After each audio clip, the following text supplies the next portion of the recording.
শেষ 18 বলে প্রয়োজন ছিল যখন 33 রান, এমন সময় আউট হন দারুণ খেলতে থাকা ওপেনার তানজিদ হাসান তামিম। তাতে বিপদে পড়ে যায় বাংলাদেশ। হতাশ হয়ে এই ব্যাটসম্যান প্যাভিলিয়নে ফিরে যান 48 বলে 61 রান করে।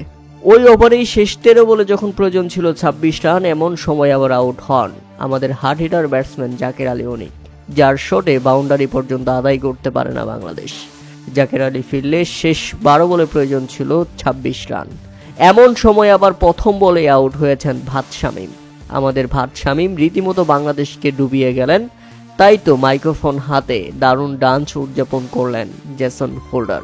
তাই তো শেষ 11 বলে প্রয়োজন ছিল 26 রান এবং শেষ 6 বলে জয়ের জন্য প্রয়োজন ছিল 21 রান, কিন্তু সেখানে সুবিধা করতে পারেনি শেষ দিকে রিশাদ হোসেন এবং তানজিম হাসান সাকিব। শেষ পর্যন্ত বাংলাদেশ হেরে যায় দুঃখজনকভাবে। তবে আপনাকে এটাও স্বীকার করতে হবে, ওয়েস্ট ইন্ডিজের আগে যতগুলো ক্যাচ মিস করেছে সেগুলো যদি মিস না হতো তাহলে বাংলাদেশ আরও আগেই হেরে যেত।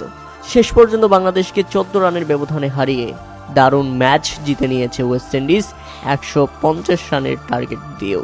আর এতে টি-20 সিরিজে ব্যাক টু ব্যাক 2 ম্যাচ জিতে ইতিমধ্যে 1 ম্যাচ হাতে রেখেই সিরিজ নিজেদের পকেটে ভরে নিল ক্যারিবিয়ানরা। অভিনন্দন বাংলাদেশ দল, অভিনন্দন লিটন দাস, অভিনন্দন বাংলাদেশের ক্রিকেটাররা। তোমরা দারুণ খেলেছো দেশ ও জাতির জন্য। ধন্যবাদ।